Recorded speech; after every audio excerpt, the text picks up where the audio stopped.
Goeiemôre Here. Here, vanoggend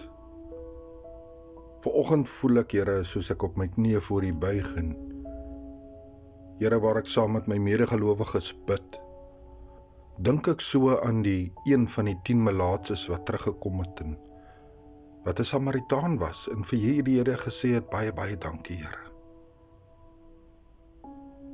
Here, mag ons daai persone wees vanoggend so dankbaar vir die Here se hand in ons lewens.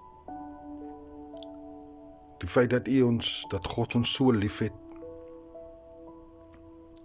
Here, dat ons swak is, maar U is ons krag, Here. Here, vandag wil ons dankbaar wees. Ons kom nie en kom vra vir karre en huise en geld en kos en allerlei dinge nie, Here.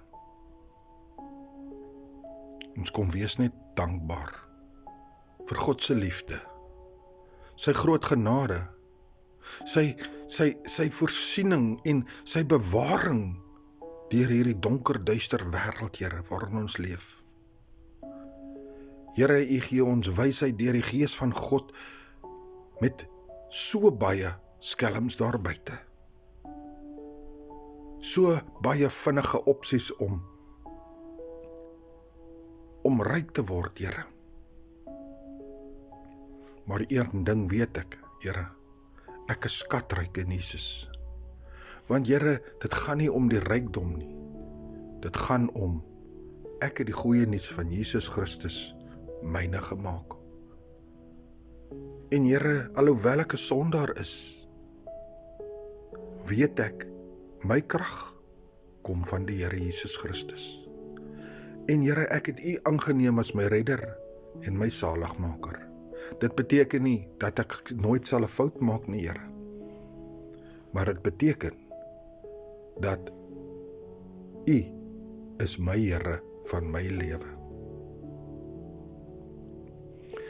Here, mag U ook elke oor wat vanoggend hoor. Here, mag dit van U liefdeswoord stroom deur die oorgange tot binne in die sentrale punt van die mens, die hart, Here. Mag daai hart dan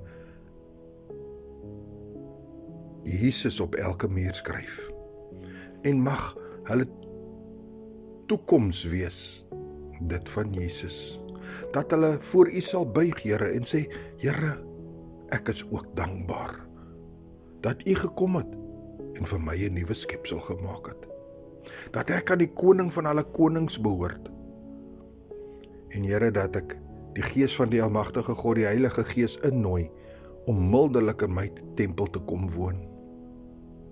Here, dat ek elke dag sal loop en sal luister, my geestelike oor sal oop wees, Here, vir hierdie liefdeswoord van die Here. Hierdie woord wat nuut maak, hierdie woord wat die verkeerde aanwys, wat ek doen. En Here, natuurlik hierdie woord wat vol van vergifnis is, vir my misstappe en my verkeerde dade, Here. Here, mag ek dan altyd so dankbaar wees. Nie soos die 9 wat net hulle genesing gevat het en weggeloop het nie, Here. Maar dat ek altyd sal terugdraai na U die Here toe en sê, Here, vergewe my. Here, ek het dit gedoen. Here, ek het krag nodig. Here, help my deur hierdie situasie. Want Here, dit gaan nie oor my nie, maar dit gaan oor U. En dit gaan daardeur my aksies, my gedagtes, my spreuke, die dinge wat ek doen, die opdragte wat ek uitvoer, dat dit sal wees om God te verheerlik. Here, so weer eens wil ek sê, baie dankbaar, Here, vir net nog 'n dag, om die evangelie en die goeie nuus met elke mens te deel, wat ek moontlik kan. En Here, mag U ook elke ene seën, wat hierdie boodskap vanoggend hoor, of hierdie gebed luister, en sê amen daarop. Want amen beteken, laat dit so wees, my Here. Daarom kom ons in die naam van Jesus Christus, die Seun van God, die Koning van alle konings, en ons sê daarop, Amen.